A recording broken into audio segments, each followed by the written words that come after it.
히브리서 6장 4절부터 10절입니다. 우리 같이 읽겠습니다. 시작.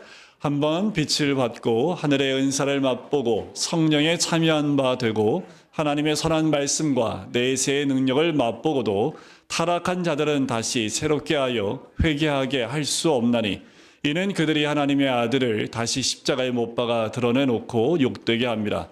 땅이 그 위에 자주 내리는 비를 흡수하여 밭가는 자들이 쓰기에 합당한 채소를 내면 하나님께 복을 받고 만일 가시와 엉겅퀴를 내면 버림을 당하고 저주함에 가까워 그 마지막은 불사람이 되리라. 사랑하는 자들아, 우리가 이같이 말하나 너희에게는 이보다 더 좋은 것 곧 구원에 속한 것이 있음을 확신하노라. 하나님은 불의하지 아니하사 너희의 행위와 그의 이름을 위하여 나타낸 사랑으로 이미 성도를 섬긴 것과 이제도 섬기고 있는 것을 잊어버리지 아니하시느니라. 아멘. 우리가 그리스도인이라고 여길 때 그 그리스도인이 가져야 될 가장 결정적인 근거가 있다면 그것은 삶에서 맺어지는 열매이겠습니다. 삶의 증거라고 얘기할 수 있지요. 우리 그리스도인들은 말만 왔으면 안 됩니다. 그래서 제가 어렸을 때 저희 집에 살고 계신 그리스도인들이 좀 있었는데 참 말이 많으셨나 봐요. 그래서 우리 어머니가 항상 하는 말이 예수생이들은 이렇게 말을 잘한다고. 그럴 수밖에 없는 게 과거에는요 교회 나와야지 좀 이렇게 지식이 튀어요. 옛날에는 배움이 낮았기 때문에 말을 잘 어눌했는데 교회 나가면 나눔을 하고 또 대화를 하기 때문에 이 말이 굉장히 부드럽게 나가지요. 그래서 70년대, 80년대 초반에도 교회 나가면 교회 다니는 사람들이 말을 참 잘한다라는 표현을 했습니다. 이게 긍정적인 말인지는 모르겠어요. 근데 지금은 다들 학식의 수준이 높아졌기 때문에 교회 다니는 사람들이 특별히 말을 잘한다라는 표현은 요새는 하지 않는 것 같아요. 근데 중요한 건 뭐냐면 말보다 삶의 열매가 정말 중요하겠지요. 한국 교회의 가장 큰 문제라면 그 삶의 구멍이 크게 뚫렸다라는 겁니다. 물론 참된 하나님의 자녀들도 넘어질 수 있지요. 그런데 총체적으로 교회 전반에 걸쳐서 터지는 문제들을 보면 삶의 열매들이 너무 많이 뚫려 있는 모습을 보게 됩니다. 교회 안에 가득한 그 물질주의가 가득하게 되고 그리스도인이라고 자처하는 사람들의 윤리적 삶을 보면 세상 사람들과 별반 다르지 않는 모습을 보게 돼요. 그 안에는 탐욕이 있지요. 탐욕은 신앙이 감당할 수 없는 탐욕이고 심지어는 탐욕을 충족시키기 위해서 하나님의 이름을 써서 그 탐욕을 채우려고 하는 번영 신학이라는 것들도 존재를 합니다. 자, 그래서 교회가 또 그리스도인들이 더 도덕적인 삶을 살자라는 그런 이야기를 하고 더 윤리적인 더 삶을 살아야 된다. 정직한 삶을 살아야 된다라고 이야기를 하지만 이것은 도덕적인 문제보다는 영적인 문제가 있지 않나라는 생각이 들어요. 오늘날의 교회 안에 스스로 믿는다고 생각하지만 실제로는 믿지 않는 사람들이 많은 거지요. 자, 그러므로 그들의 삶에는 어떤 열매도 없습니다. 또 삶의 증거도 볼 수 없는 거지요. 믿음이 있다면 열매와 삶의 증거가 당연히 따라 나올 수밖에 없습니다.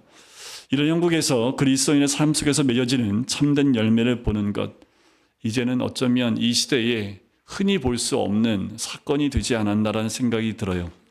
우리는 예외 없이 참된 신앙은 반드시 삶의 열매를 맺는다는 성경에서 나오는 그 메시지 앞에서 우리 자신의 삶을 비추어 봐야 할 겁니다. 과연 나는 교인인지 그리스도인인지 교회만 다니는 사람인지 아니면 진짜 예수를 믿는 사람인지 우리의 삶 가운데 삶의 열매가 얼마나 맺히고 있는지를 돌이켜볼 필요가 있습니다. 조나단 에드워즈의 신앙 감정론에서 보면 이 실천에 대한 문제를 맨 마지막에 다루고 있어요.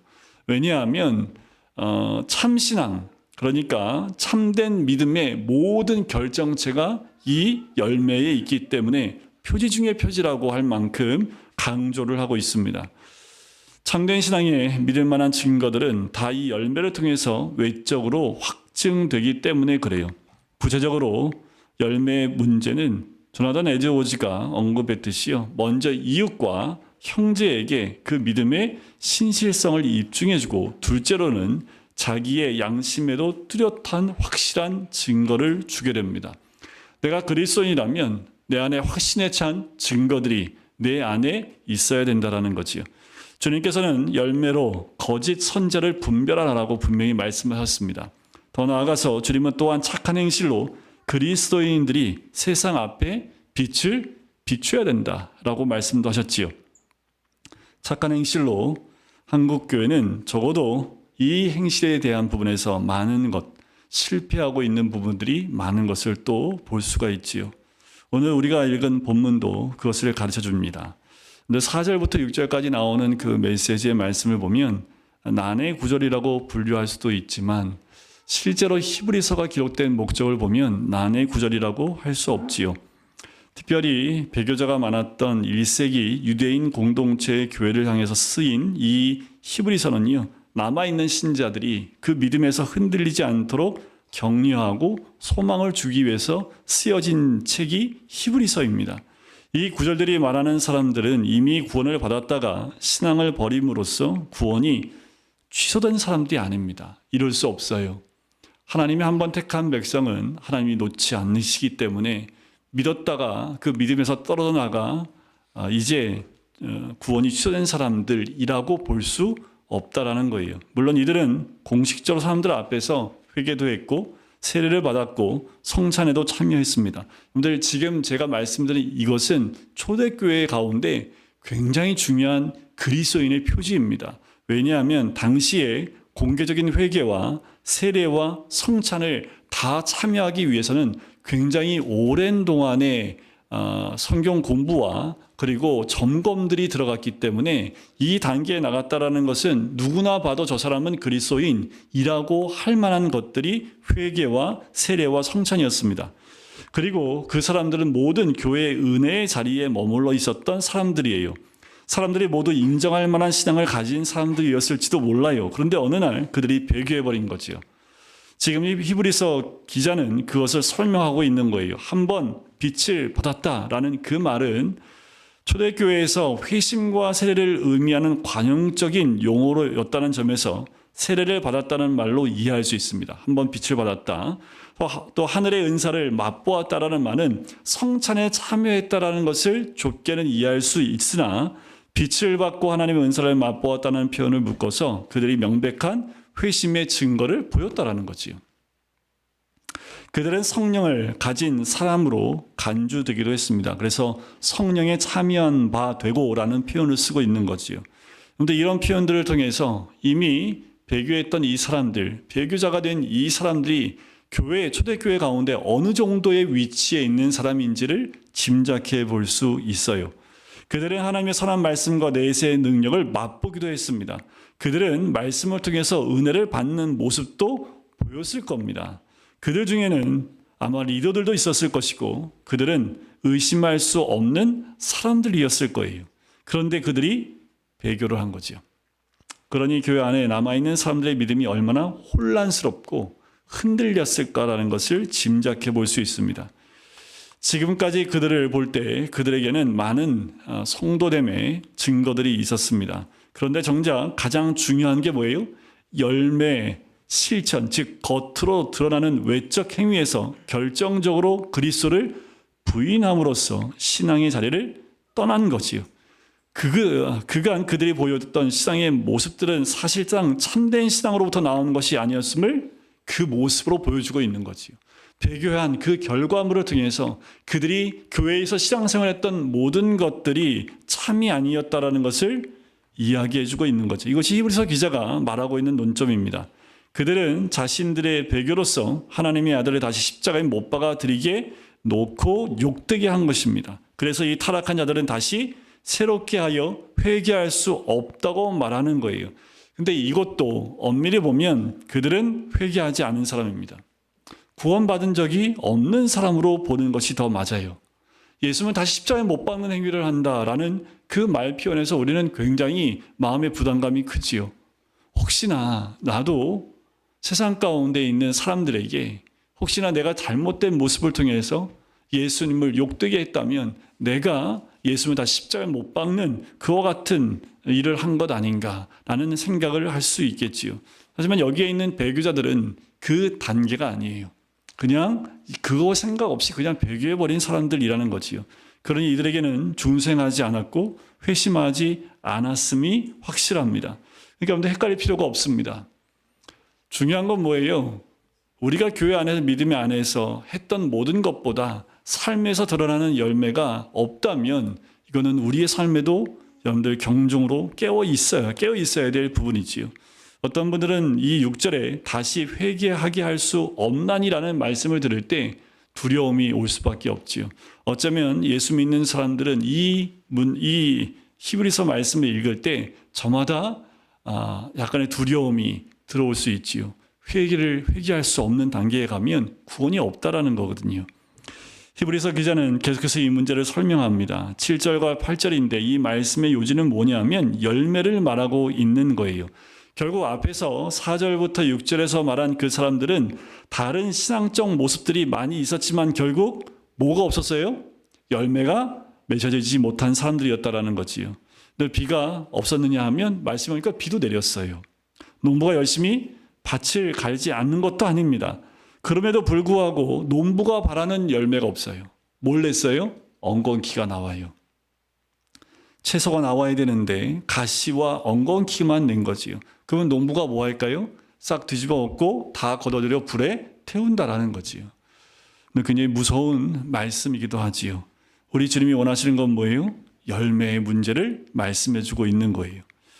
결국 열매로 그들은 그들의 정체를 드러냈다라는 거지요. 그래서 9절과 10절에서 권면합니다. 9절에 보면 너희에게는 이보다 더 좋은 것, 곧 구원에 속한 것이 있음을 확신하노니 라고 얘기해요. 그래서 그것이 무엇입니까? 그들의 열매 없음보다 더 좋은 것, 곧 구원에 속한 것이 무엇을 가르쳐 말하는 것인지 10절에서 설명을 합니다. 우리 10절을 다시 한번 읽어볼까요? 4장 10절입니다. 시작. 이미 그의 안식에 들어간 자는 하나님이 제가 잘못 읽었군요. 다시 읽을게요. 6장, 제가 4장을 풀어놨네요. 6장 10절입니다. 다시 읽겠습니다. 시작. 하나님은 불의하지 아니하사 너희 행위와 그의 이름을 위하여 나타낸 사랑으로 이미 성도를 섬긴 것과 이제도 섬기고 있는 것을 잊어버리지 아니하시느니라. 즉 행위를 얘기하지요. 여기에 말하는 너희의 행위라는 것을 이야기합니다. 하나님의 자녀들에게는 행위에 실천이 있고 열매가 있어요. 여기서는 특별히 사랑으로 형제를 섬기는 것을 지적하여 말하고 있는 거지요. 구원 얻은 참된 믿음은 행동하는 믿음이라고 이야기해요. 그러니까 히브리서에서 말씀에도 보면 이 열매를 얘기하고 있는 거죠. 너희의 행위와 그의 이름을 위하여 나타낸 사랑으로 이미 성도를 섬긴 것, 다 행위로 드러난 열매들을 이야기하고 있지요. 야고보서 2장 17절부터 24절에는 이 부분을 굉장히 잘 설명해 주고 있습니다. 이와 같이 행함이 없는 믿음은 그 자체가 죽은 것이라. 어떤 사람은 말하기를 너는 믿음이 있고 나는 행함이 있으니 행함이 없는 내 믿음을 내게 보이라. 나는 행함으로 내 믿음을 내게 보이리라 하리라. 내가 하나님은 한 분이신 줄 믿느냐? 잘하는도다. 귀신들도 믿고 떠느니라. 허탄한 사람아, 행함이 없는 믿음이 헛된 것인 줄 알고자 하느냐? 우리 조상 아브라함이 그 아들 이삭을 제단에 바칠 때에 행함으로 의롭다 하심을 받은 것이 아니냐? 내가 보거니와 믿음이 그의 행함과 함께 일하고 행함으로 믿음이 온전하게 되었느니라. 이에 성경에 이른 바 아브라함이 하나님을 믿으니 이것을 의로 여기셨다는 말씀이 이루어졌고 그는 하나님의 벗이라 칭함을 받았나니 이러보건대 사람이 행함으로 의롭다 하심을 받고 믿음으로만은 아니니라. 참된 믿음은 반드시 뭐와 함께 갑니까? 행함이 있다라는 것이지요. 그 행함이 믿음의 참됨을 이루고 증명한다라고 이야기합니다. 믿음과 행함을 분리시켜 놓을 수 없다라는 거예요. 신앙을 고백하는 사람에게 행위의 실천, 열매보다 더 신앙의 참됨을 입증할 수 있는 것은 없지요. 지금까지 이웃과 형제들이 분별하고 판단하는 증거로 신앙의 열매가 있음을 말했습니다. 자, 여기서 열매라는 것은 신자 자신이 자기 기만에 빠지지 않고 참된 확신에 이르게 하는 증거가 돼요. 내가 진정한 믿음에 있는지 자기를 속이는 나 믿음이 있어 라고 속이지 못하게 하는 확실한 증거가 된다는 거지요. 예레미야 17장 9절에 보면 만물보다 거짓되고 심히 부패하는 것은 마음이라 누가 능히 이를 알리오마는 모든 형태의 위선은 이 마음에서 나오지요. 하지만 하나님은 그 심장을 꿰뚫어 보신다고 말씀하십니다. 패부를 시험하신다고 말씀해요. 각각 그 행위와 그의 행실대로 보응하신다고 말씀을 합니다. 예수님도 속지 않으셨지요. 바리새인들을 향하여 뭐라고 하셨습니까? 회칠한 무덤이라 라고 책망하신 말씀도 있어요. 당시에 많은 유대인들이 바리새인 하면 칭송할 정도입니다. 율법을 완벽하게 지키고 거룩한 삶을 살고 있는 바리새인에게 어떤 누구도 경의를 표하지 않는 사람이 없는 그때에 예수님은 그들의 마음을 정확하게 보고 계셨고 그들은 회칠한 무덤이라고 이야기하고 있지요. 야고보서 1장 26절과 27절에 보면 누구든지 스스로 경건하다 생각하며 자기 혀를 제갈 물리지 아니하고 자기 마음을 속이면 이 사람의 경건은 헛것이라. 근데 경건하다고 얘기하면서 혀를 제갈 물리지 않고 자기 마음을 속이면 다 헛것이라는 거지요. 하나님 아버지 앞에서 정결하고 더러움이 없는 경건은 곧 뭐예요? 고아와 과부를 그 환난 중에 돌보는 거지요. 또 자기를 지켜 세속에 물들지 아니하는 그것이니라. 경건은 마음에 있는 것이 아니라 경건은 드러나야 된다라는 거지요. 하지만 여러분이 참된 믿음에서 우러나오는 사랑으로 형제와 이웃을 섬긴다고 해보면 신자는 이렇게 스스로 고백하게 될 것입니다. 내가 어떻게 이런 일을 할 수 있는 사람일까? 하나님께서 내 안에 그렇게 하고 싶은 마음을 주시는 거구나. 나는 이걸 감당할 수 없는 사람인데 주님께서 나에게 이런 마음을 주셨기에 내가 이것을 감당할 수 있다라는 거지. 내 힘으로 할 수 없음을 고백하는 겁니다. 자신을 보게 되고 모든 영광을 하나님께 돌리게 되는 거지요. 성령으로 말미암아 귀한 확신이 충만해지는 거지요. 그러므로 행위의 열매는 참된 신자들에게 있어서 중요한 신앙의 증거입니다. 그러니까 이건 하나님이 주시는 마음들이라는 거지요. 어떻게 이런 변화가 한 신자의 심령 안에서 일어날 수 있는지 조금 더 들여다보면 신자는 다른 말로 얘기하면 거듭난 사람이잖아요. 거듭난 사람은 사람의 심령 안에 행하시는 성령의 은밀한 역사이지요. 중생의 가장 즉각적이고 직접적인 결과가 뭐냐면 바로 믿음입니다. 거듭난 사람에게 드러나는 가장 직접적인 결과는 믿음이에요. 성령께서 그 죽은 영혼 안에 생명의 씨를 심어서 살리셨기 때문에 그 영혼이 믿음으로 그리스도를 볼 수 있고 영접할 수 있게 되는 겁니다. 이게 거듭난 사람에게 나타나는 동일한 모습입니다. 거듭난 자에게는 이 믿음의 결과물이 나와요. 그리고 그 믿음으로 그리스도를 볼 수 있고 또 영접할 수 있다는 거지요. 예레미야 선지자는 그리스도의 새 언약을 통해서 신자들에게 주어질 거듭남의 역사를 설명을 합니다. 예레미야 31장 33절입니다. 우리 같이 한번 읽어볼까요? 시작. 그러나 그날 후에 내가 이스라엘 집과 맺을 언약은 이러하니 곧 내가 나의 법을 그들의 속에 두며 그들의 마음에 기록하여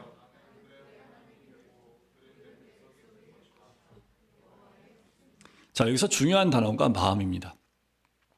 하나님께서는 십계명처럼 돌판에 율법을 기록하여 주지 않으시고요. 마음에 기록해 주겠다고 말씀해요. 왜 그랬을까요? 이 말뜻은 무엇일까? 예레미야 32장 40절을 또 한번 볼까요? 내가 그들에게 복을 주기 위하여 그들을 떠나지 아니하리라 하는 영원한 언약을 그들에게 세우고 나를 경외함을 그들의 어디에 둬요? 마음에 두어 나를 떠나지 않게 하고라는 거예요. 여기서도 마음이라는 단어가 나오지요. 하나님은 나를 경외하는 것을 어디에 두겠다고요? 마음에 두시겠다라고 하세요. 하나님을 예배하고 싶고 하나님을 찬송하고 싶고 하나님을 영화롭게 하고 싶은 마음을 우리 마음에 주신다라는 거예요. 그리스도인이라면 하나님을 믿는 가운데 하나님께 그 믿음의 표현과 고백을 하고 싶어하는 마음이 자연스럽게 나오게 된다라는 거지요. 그렇게 되면 어떤 일이 일어나겠습니까?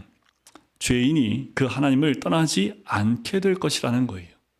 우리가 예수 그리스도를 믿으면 우리의 마음이 주를 떠날 수 없습니다.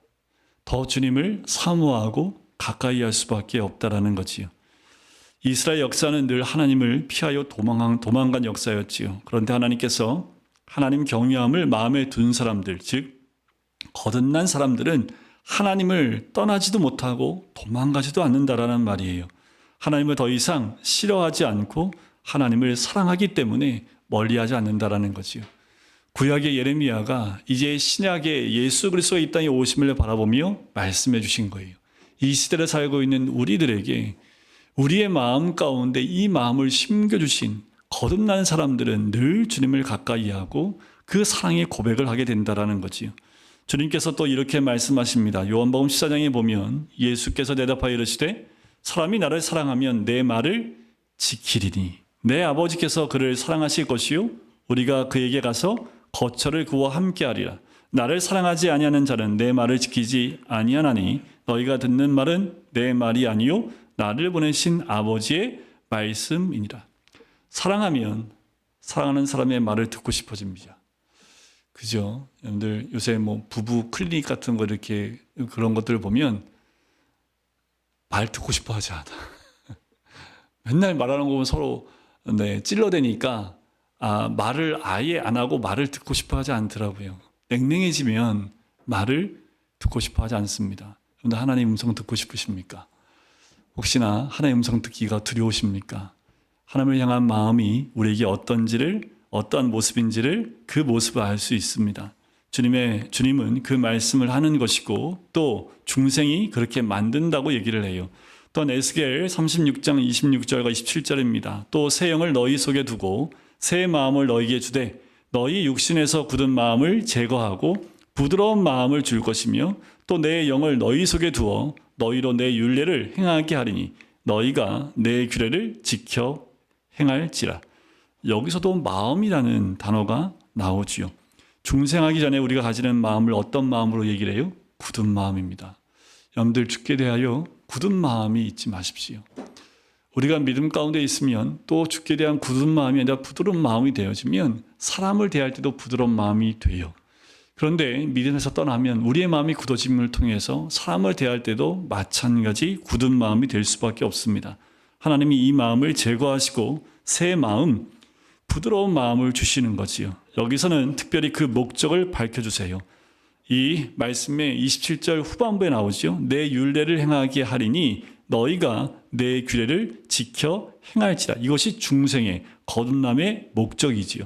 그래서 거듭난 신자는 단순히 하나님 말씀에 복종하는 것이 아니라 하나님의 뜻에 복종하고 싶어서 복종하는 거예요. 말씀에 순종하고 싶어서 순종하는 겁니다. 어쩔 수 없이 말씀하시니까 하는 것이 아니라 내가 그것을 원하기 때문에 순종하는 거예요. 억지로 하는 순종과는 다르지요. 물론 우리가 신자의 삶의 의무가 있고 그것은 언제나 즐겁기만 한 것은 아니에요. 왜냐하면 우리가 이 땅에 죄성을 갖고 있기 때문에 때로는 이 죄성 가운데 하나님 말씀에 순종하고 싶지 않은 마음이 때로는 들 수도 있겠지요. 왜냐하면 우리의 마음에 죄성이 있기 때문에 그래요. 하지만 마음은 사랑하는 주님을 기쁘시게 해드리고 싶고 주님의 뜻대로 다 행하고 싶어 합니다. 어떻게 하면 하나님이 기뻐하실까? 어떻게 하면 하나님이 우리의 삶을 통해서 영광 받으실까라는 생각이지요. 그래서 신자의 심령에는 영적 싸움이 있는 거예요. 그리고 우리는 이 싸움을 잘 감당하고 살아야 될 의무가 있는 거지요. 우리 안에 그게 영적 싸움이에요. 하나님을 기쁘시게 하려는 마음과 내 마음을 기쁘게 하려는 그 마음이 내 안에 부딪힌다라는 거지요. 하지만 우리는 늘 믿음 가운데 그리스도인은 하나님을 기뻐하시는 것을 기준으로 삼게 되어지면 어디 가나 열매를 맺는 삶을 살게 되는 거지요. 자, 여기서 우리가 한 가지 질문을 하려고 합니다. 하나님의 심판의 기준은 믿음입니까? 행위입니까? 하나님이 우리 심판하실 텐데 그 심판은 믿음입니까? 행위로 하십니까? 우리의 믿음으로 심판하실까요? 행위로 심판하실까요? 여러분들, 한 명씩 독대해서 물어봐야 되는데, 자, 여기서 이 대답이요, 결국 쉽지는 않습니다. 물론 우리가 분명히 아는 대답은 있어요. 믿음이지요. 요한복음 3장 18절에 보면 그를 믿는 자는 심판을 받지 아니하는 것이요 믿지 아니하는 자는 하나님의 독생자의 이름을 믿지 아니함으로 벌써 심판을 받은 것이라. 기준이 정확하게 나와 있죠. 믿음입니다. 그러나 이 말씀과 함께 분명히 행위로 심판하신다는 구절들도 상당히 있음을 볼 수 있습니다. 그 말씀을 함께 보려고 해요. 고린도후서 5장 10절입니다. 이는 우리가 다 반드시 그리스도의 심판대 앞에 나타나게 되어 각각 뭐예요? 선악간에 그 몸으로 행한 것을 따라 받으려 합니다. 또 마태복음 16장 27절 인자가 아버지의 영광으로 그 천사들과 함께 오리니 그때 각 사람이 어떻게 갚으신다고요? 행한 대로 갚으리라. 또 요한계시록 22장 12절입니다. 같이 읽을까요? 시작. 보라 내가 속히 오리니 내가 줄 상이 내게 있어 각 사람에게 그가 행한 대로 갚아주리라. 자, 이 구절들은 하나님께서 각 사람이 행한 일로 심판하신다고 말씀하십니다. 그렇다면 하나님의 심판의 기준은 믿음입니까? 행위입니까? 야고보서에서 아브라함이 행위로 의롭다함을 얻었다고 말할 때의 의미를 생각해 보면 돼요. 참된 믿음은 반드시 뭘로 열매를 맺어요? 행위로 열매를 맺게 되어 있습니다. 난 믿어. 아무도 몰라. 근데 내가 주를 믿는지 아무도 몰라. 내가 믿기 시작한 지 10년 됐는데 비밀이어서 아무도 모르고 나만 알고 이건 불가능하다라는 거예요. 내가 예수를 믿는다면 그 믿음의 결과물이 행위로 드러나게 되어 있다는 거지요. 예외가 있을까요? 예외는 단 한 명도 없습니다. 행위로 심판하신다는 모든 말씀은 틀린 말씀이 아니지요. 그러나 이 모든 행위, 하나님께서 마지막 날에 인정해 주시는 모든 행위는 반드시 뭐로부터 시작해야 돼요? 믿음으로부터 시작한 행위들이라는 거지요. 주님께서 이렇게 말씀하셨습니다. 나더러 주여 주여 하는 자마다 다 천국에 들어갈 것이 아니요 다만 하늘에 계신 내 아버지의 모대로 행하는 자 뜻대로 행하는 자라야 들어가겠다라는 거지요. 말이 아니라 뭐로 하라는 말씀이에요? 행함으로 하라는 말씀이지요. 여기서 우리가 주의해야 될 것은 그냥 행하는 것이 아니라 그냥 내가 믿습니다 하고 믿는 행위를 하는 것이 아니라 누구의 뜻대로요? 내 아버지의 뜻대로 행하는 이라는 말이에요. 모든 선한 행위, 모든 종교적 행위가 아니라 오직 내 아버지의 뜻대로 행하는 것만이 심판 때 하나님께서 인정해 주시는 행위라는 겁니다. 그날에 많은 사람이 주의 이름으로 선지자 노릇했다고 하고 주의 이름으로 귀신 쫓아내며 주의 이름으로 많은 권능을 행했다고 주님께 말해요. 그때 주님께서 뭐라고 말씀하십니까? 내가 너희를 도무지 알지 못하니 불법을 행하는 자들아 내게서 떠나가라 라고 말씀을 하십니다. 그들의 모든 종교적 행위와 섬김과 봉사를 주님은 뭐라고 규정하셨어요? 불법이라고 규정하십니다. 여러분들 아무리 멋있는 건축물을 세운다 할지라도 건축물 멋있게 올라가잖아요. 그런데 준공이 떨어지지 않으면 준공이 되지 않으면 그것은 불법 건축물이 됩니다. 아무리 아름다워도 법에 벗어난 건축물이 될 수 있다라는 거예요. 불법을 행한다고 하신 것은 바로 이런 겁니다. 하나님께서 정해주신 원리를 따라서 하지 않는다라는 거예요. 요새 아주 조용하게 동계올림픽이 진행되고 있잖아요. 과거에는 막 동계올림픽 난리가 났는데 요새는 동계올림픽을 하는지 안 하는지도 잘 모르게 지나가는데 올림픽은 1등으로 들어오는 사람이 금메달, 2등으로 들어온 사람이 은메달, 3등으로 들어온 사람 동메달. 근데 1등으로 들어왔어요. 그런데 정한 규칙을 어겼어요. 그러면 실격이 됩니까? 금메달 줍니까? 실격이 되지요. 아무리 1등으로 통과했다 할지라도 규정을 따라가야지 되는 거예요. 믿음도 마찬가지입니다. 하나님께서 정해주신 원리는 믿음으로 순종하고 믿음이 행위의 열매를 만들어내야 한다는 것이에요. 이러한 건축물은 반석 위에 세운 집과 같아 비가 오고 창수가 나도 흔들리지 않습니다. 말씀대로 하나님이 정해주신 원리대로 우리가 믿음의 행위를 해나갈 때 그것이 바로 반석 위에 세워진 건축물이 된다는 거지요. 자, 그럼 잘못 들으면 뭐냐 하면 행위를 강조하기 때문에 그럼 율법주의로 돌아가자라는 그 말로 느끼기가 쉬워요. 여러분들 중생을 통하여 거듭남을 통하여 신자가 율법을 기쁨으로 지킬 수 있는 마음과 능력을 받았기 때문에 율법에서 하나님의 기뻐하시고 온전하신 뜻을 발견하고 그 하나님의 뜻을 행하는 삶을 살아야 한다는 지극히 복음적인 가르침이에요. 여러분들 청년들 왜 성역 공부하십니까? 내 일이 잘 안 풀려서요. 잘못된 관점입니다. 말씀을 공부하는 이유는 뭐예요? 그 말씀을 통해서 하나님의 원리를 깨닫고 그렇게 살아내므로 하나님이 기뻐하시는 삶을 살아낼 수 있는 거예요. 그것이 성경 말씀을 배우는 목적이자 이유여야 돼요. 때로 가끔 내가 하나님 뜻에 잘못된 선택을 해서 내 삶에 문제가 생겼을 때 말씀으로 깨달을 수는 있습니다.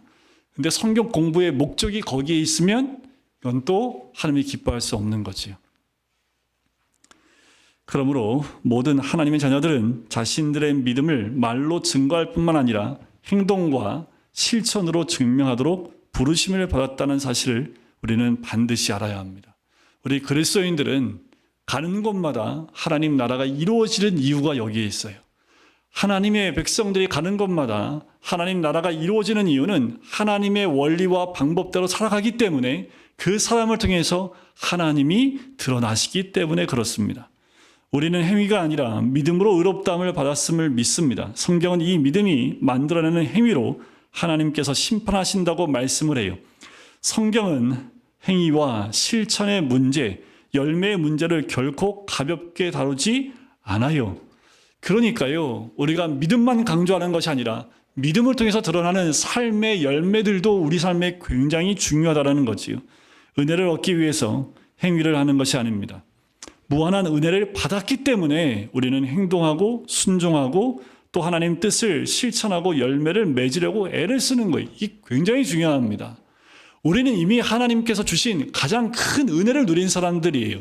그래서 그 은혜 가운데 하나님 뜻을 따라 순종히 살아가는 것이 우리들의 그리스도인들의 삶의 모습입니다. 그런데 그 은혜를 까먹어요. 그는 하나님 말씀에 순종하지 않겠다는 얘기입니다. 우리는 이미 예수 그리스도를 믿음으로 그 큰 은혜를 누린 사람들이 이보다 더 큰 은혜가 어디 있습니까? 죽을 수밖에 없고 지옥 갈 수밖에 없는 죄의 그 노예들이 예수 그리스도를 통해서 자유함을 얻고 천국 백성이 되는 놀라운 은혜를 누렸는데 이보다 더 큰 은혜가 어디 있어요? 그 은혜를 누리기 때문에 그 은혜에 감사하며 사는 삶의 모습이 그리스도의 삶. 그러면 목사님 이 땅에서 일이 좀 잘 풀려야 되는 거 아니에요? 안 풀려도 상관없어요. 왜요? 은혜를 입었기 때문에. 그 은혜보다 더 큰 은혜가 어디 있어요? 근데 우리는 그 은혜는 두 번째고 내가 현재 삶의 문제들이 해결돼야지 그 은혜도 기쁜 거예요. 삶의 문제가 너무 많으면 이 은혜는 기쁘지가 않아. 바뀐 거예요. 은혜가 너무 크기 때문에 어떠한 문제가 있어도 괜찮아요. 이미 하나님이 주신 크신 은혜를 누렸기 때문에 믿음이 있는 사람, 예수 그리스도를 믿는 그리스도인들은 그 은혜 가운데 사는 사람들입니다. 그러니까 은혜를 잊어버리잖아요. 광야에서 뺑뺑이를 한 1000바퀴를 돌아도 끝남이 없습니다. 광야는 하나님의 크신 은혜를 잊지 않고 그 은혜 가운데 통과해야지 갈 수 있는 것이 광야라는 곳이에요. 오늘 한국교회는 실천, 열매의 문제를 너무 가볍게 여겨요. 믿음만 강조하고 이런 삶의 열매들을 강조하지 않지요. 생각이 바뀌어야 되는 거예요. 성경은 그렇게 말하지 않고 있다는 거지요. 참된 믿음을 가진 신자, 참으로 중생한 신자는 그 믿음이 삶의 열매로 맺어지는 법입니다. 반드시 드러나게 되어져 있어요. 하나님의 영광을 위해서 그리고 이웃을 사랑함으로 선을 행하는 노력을 전혀 이루지 않아도 자동적으로 된다는 말은 결코 아닙니다. 신자는 믿음으로 이 모든 일을 행하는 사람들입니다. 사도 바울은 먹든지 마시든지 무엇을 하든지 하나님의 영광을 위해서 하라 라고 말씀했을 뿐만 아니라 무엇이든지 믿음을 따라 행하지 않는 것은 다 죄라고 말씀을 합니다. 그래서 사람은요, 믿음으로 행할 때 그 행위가 자기의 의가 되지 않고 하나님께 영광을 돌리는 행위가 되는 거지요. 마지막 날 하나님께서 인정해 주시는 열매가 되는 거예요. 그래요. 믿음으로 행할 때 그 행위가 내 의가 될 수가 없어요. 자기를 드러낼 수가 없어요. 믿음으로 행한다는 건 뭐예요? 주님만 드러나는 거지요. 어떤 율법주의의 가르침이 아니라 온전하고 복된 믿음의 교리입니다. 신자의 행위는 늘 부족함에도 불구하고 행위의 실천인 열매로 그 믿음을 입증하는 거지요. 로마서 8장 4절은 이렇게 얘기합니다. 육신을 따르지 않고 그 영을 따라 행하는 우리에게 율법의 요구가 이루어지게 하려 하십니다. 자, 이 말은 뭐냐면 예수님이 십자가에서 율법을 온전히 이루으셨기 때문에 우리가 그리스도 안에서 행하는 모든 것들은 이미 완성됐다라는 거예요. 이것이 은혜지요. 신자는 믿음으로 하는 모든 행위는 다 신자와 연합하신 그리스도 안에서 행하는 행위이기에 율법의 기준에 부합하며 하나님께서 기쁘시게 용납하시는 행위가 될 수밖에 없다라는 거예요. 그래서 요한복음 15장 5절 나는 포도나무여 너희는 가지라 내가 그가 내 안에 내가 그 안에 거하면 이 사람이 열매를 많이 맺나니 그래요. 그 열매는 삶의 열매를 의미하지요. 나를 떠나서는 너희가 아무것도 할 수 없습니다. 우리의 소망은 오직 그리스도입니다. 그리스도만이 처음부터 끝까지 영원에서 영원까지 우리의 소망이 되시는 거래요. 그리스도 안에서 우리가 믿음으로 행하는 모든 부족한 행위가 온전함을 입게 되고 하나님께서 인정하시는 열매가 되는 거예요. 그것은요, 우리가 보기에 누구는 작게 보이고 누구는 크게 보이고 상관없어요. 그리스도 안에서 행하면 주님이 그것은 온전케 보시는 열매가 된다라는 거지요. 오직 그리스도 안에서 말입니다. 오직 그리스도를 믿는 자들에게 일어나는 열매이지요. 그리스도 안에 있는 성도라면 우리는 우리의 믿음으로 열매로 입증하게 되는 거고 더욱 열심으로 선한 일을 감당하고자 해야 된다라는 거지요. 그건 당연히 우리 가운데 일어나는 모습입니다. 그러면서도 우리는 이 모든 것이 우리의 모든 선함의 원점이 되시는 그리스도로부터 흘러나온 것임을 알고 하나님께 영광을 돌리는 거예요.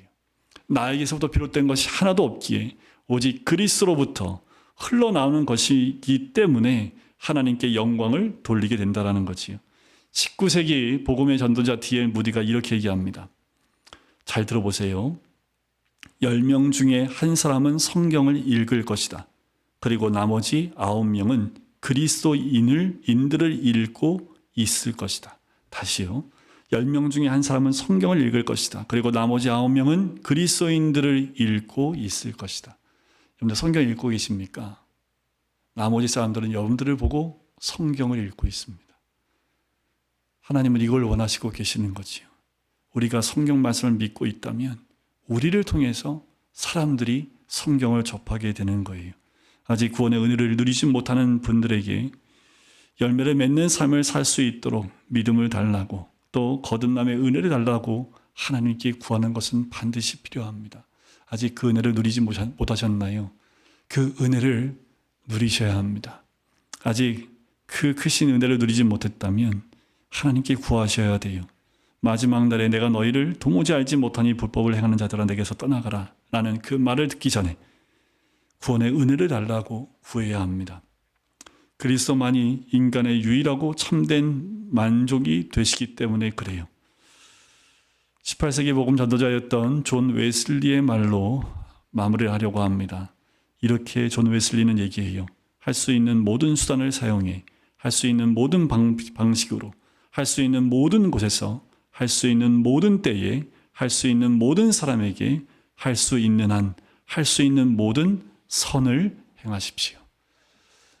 이렇게 존 웨슬리는 이야기를 합니다. 여러분들 이 선도 믿음으로 드러나는 열매의 모습입니다. 여러분들 하나님 주신 은혜에 감격하여 우리에게 삶을 통해서 열매가 맺혀지고 많은 사람들이 우리를 통해서 그리스도를 읽어낼 수 있는 하나님의 사람이 되는 것, 어쩌면 우리가 이 땅 가운데 살아내야 될 열매 맺는 삶의 모습이 되어야 될 줄 믿습니다. 근데 이러지 맙시다. 교회 다녔어 네가? 이런 말은 듣지 마셔야 됩니다.